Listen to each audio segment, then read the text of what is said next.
देखो 9th class की maths में अपन 5वां चैप्टर लेते हैं, कुछ इंपॉर्टेंट क्वेश्चन लेंगे। इसमें फर्स्ट क्वेश्चन दिया है, निम्न में से कौन से कथन सत्य हैं और कौन से कथन असत्य हैं। तो सत्य और असत्य कथन के बारे में पूछा है। पहला क्वेश्चन, पहला पॉइंट है उसका, एक बिंदु से होकर के केवल एक ही रेखा खींची जा सकती है। तो इसमें एक बिंदु लेते हैं, जैसे ये एक बिंदु लिया, तो इसमें से एक रेखा खींचेंगे, दूसरी और तीसरी, चौथी, पांचवी। इसका मतलब एक रेखा से बहुत सारी रेखाएं खींची जा सकती है। तो पहला बिंदु एक बिंदु से होकर के केवल एक रेखा खींची जा सकती है, वो असत्य हो गया, ये असत्य होगा। इसके बाद में दूसरा पॉइंट है, दो भिन्न बिंदुओं से होकर जाने वाली असंख्य रेखाएं। तो दो भिन्न बिंदु से, एक बिंदु ये ले लेते हैं, दूसरा बिंदु ले लेते हैं, और यहाँ से केवल एक ही रेखा खींची जा सकती है।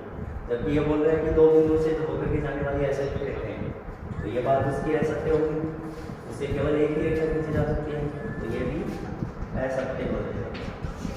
इसके बाद में तीसरा पॉइंट है, एक साम्य रेखा के दोनों ओर अनिश्चित रूप से बढ़ाया जा सकता है। साम्य रेखा का मतलब होता है दोनों बिंदु फिक्स होना, पहला बिंदु एक और दूसरा बिंदु बी, दोनों फिक्स बिंदु से दोनों तरह साम्य रूप से बढ़ा सकते हैं। इसको इस बिंदु को इधर बढ़ा सकते हैं और इस बिंदु को भी इधर बढ़ा सकते हैं। तो शांत बिंदु दोनों हैं और उनको दोनों साइड में अलग अलग बढ़ाई जा सकती है। इसका मतलब ये तीसरा बिंदु है वो सत्य है। इसके बाद में चौथा पॉइंट है, दो वर्ग बराबर होंगे यदि उनकी त्रिज्याएं बराबर हो। तो दो वर्ग बना लेते हैं और इनकी त्रिज्याएं हैं, त्रिज्याओं का मान बराबर है। जैसे कि मान OA है और OB है, जब OA बराबर होगा, मतलब ये वाली त्रिज्या है इस वाले त्रिज्या के बराबर है, तो ये दोनों त्रिज्याएं बराबर आती है। तो इसका मतलब ये दोनों जो वर्ग है वो आपस में बराबर होंगे, और यदि दोनों वर्ग बराबर है तो उनकी त्रिज्याएं भी बराबर होगी। दोनों का उल्टा भी बोल सकते हैं। तो इसका मतलब ये बात है वो भी सही है, तो इसके लिए भी सत्य लिखेंगे। इसके बाद में पांचवा पॉइंट दिया, आकृति में AB बराबर PQ। ये वाली AB लाइन है वो PQ लाइन के बराबर है, और PQ लाइन है वो XY लाइन के बराबर है। इसका मतलब ये लिखा है, AB बराबर में दे रखा है PQ और PQ बराबर में दे रखा है XY। तो समीकरण इसको A लिख लेंगे, इसको लिख लेंगे समीकरण B। पहली और दूसरी समीकरण से देखो इनको घटा दो, तो घटा देंगे तो आपस में ये दोनों PQ और PQ बराबर है वो कट जाएगा, बचेगा आपके पास में AB बराबर है X से Y। इसका मतलब AB है वो किसके बराबर आना चाहिए, XY के, AB वो XY के बराबर आएगा, यही पूछा है। और एक बात आप देख सकते हैं कि AB PQ के बराबर है और PQ XY के बराबर है। इसका मतलब PQ है वो AB और XY आपस में बराबर होना, ठीक है। जब दो भाग एक दूसरे के बराबर है और दूसरा भाग तीसरे के बराबर है, तो पहला और तीसरा भी आपस में बराबर होता है, ठीक है। तो इसका मतलब AB और XY के बराबर आएगा। देखो चैप्टर का दूसरा क्वेश्चन है, यदि दो बिंदु A और B के बीच में एक बिंदु C स्थित है। दो बिंदु ले लेते हैं A और B, इनके बीच में एक बिंदु C ऐसा है, ऐसा बिंदु स्थित है कि AC और BC बराबर है। इसका मतलब AC और BC ये दोनों भाग बराबर दिया है। तो सिद्ध करना है कि AC बराबर 1/2 AB होगा। तो सबसे पहले जो दिया गया वो लेते हैं, दो बिंदुओं उनके बीच में स्थिति है C बिंदु है, तो इसका मतलब AC बराबर BC ये अपने को दिया है। इसके बाद में AC और BC ये दोनों बराबर दिया। अब AB निकालेंगे अपन, तो AB क्या होगा, या फिर दोनों साइड में AC जोड़ दो, AC प्लस AC बराबर है BC प्लस AC। अब AC प्लस AC कितने हो जाएंगे, 2AC, ये AC प्लस AC हो गए 2AC, और BC प्लस AC क्या होगा, BC प्लस AC। इसको पूरे को बोलते हैं AB, मतलब BC ये वाला और AC ये वाला, इन कंप्लीट लाइन को AB बोलेंगे। अब AC का मान निकालना ना, हाँ AC बराबर में आ जाएगा AB, ये जो गुणा में लगा हुआ है 2 को आ जाएगा भाग में, तो 1/2 AB, AC बराबर में 1/2 AB ये करना है, ठीक है। देखो इसका तीसरा क्वेश्चन दे रखा है, C रेखाखंड AB का मध्य बिंदु है। जैसे रेखाखंड बनाते हैं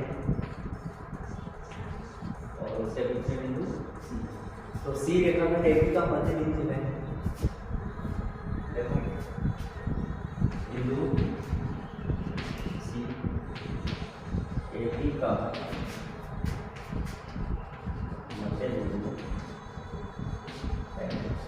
सी मध्य बिंदु है, इसका मतलब हुआ ए सी और बी सी, ये वाला भाग और ये वाला भाग आपस में बराबर आएगा, तो ए सी बराबर में बी सी, इसको लिखो समीकरण एक।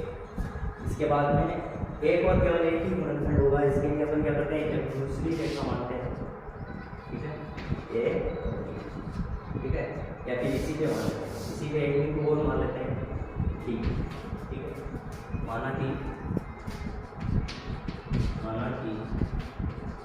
ए बी का मध्य बिंदु डी है। अब जब डी मध्य बिंदु होगा, इसका मतलब क्या होगा, ए डी और डी बी आपस में बराबर आएंगे, ए डी बराबर में डी बी, ये हो गया समीकरण 2। अब देखो समीकरण 1 और 2, इसमें से करते हैं अपन, एक में से दूसरे को घटा देंगे, ए डी में से घटा दो समीकरण 2 में से एक को घटाने का, ये आ जाएगा A D minus A C, A D में से ए सी घटा देगा और इधर आ जाएगा D B minus B C, तो ए डी में से ए सी घटा, ए डी ये पूरा है, उसमें से ए सी घटा, क्या बच गया, ए डी में से ए सी घटा तो बच गया सी डी बराबर डी बी, ये डी बी है, उसमें से घटा दिया आपने बी सी, ये माइनस सी डी बचा, उधर बड़ी साइड से लिखेंगे ये माइनस के सी डी बचा। अब ये माइनस सी डी इधर आके हो जाएगा, तो ये सी डी प्लस में सी डी बराबर में इधर 0 बचा, क्या हो गया 2 सी डी बराबर 0, या फिर सी डी बराबर में 0 बटाते 2, ये भाग में जाएगा, 0 बटा तो क्या होता है 0, इसका मतलब सी डी का मान 0 है, सी और डी 0 आया, इसका मतलब सी और डी के बीच में कोई दूरी नहीं, ये दोनों एक ही बिंदु पे आएंगे, यहीं पे सी है यहीं पे डी है, इसका मतलब क्या हुआ कि एक रेखाखंड है, तो सी का मध्य बिंदु है, तो इसका मध्य बिंदु है वो एक ही होगा।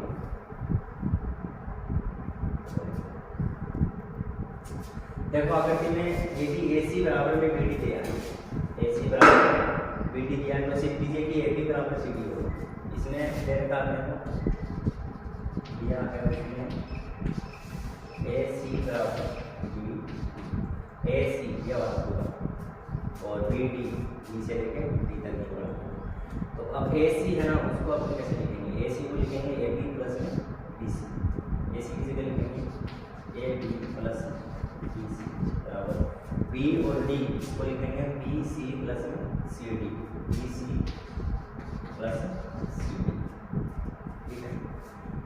अब समीकरण ये दोनों साइड बराबर है, इसमें जो समान चीज़ है वो कट जाएगी, तो बी सी है वो बी सी के बराबर है, ये दोनों कट जाएंगे, तो इस साइड में बचेगा ए बी बराबर में, उधर वाली साइड में बचेगा सी डी। अब ए बी बराबर सी डी ये सिद्ध करना था,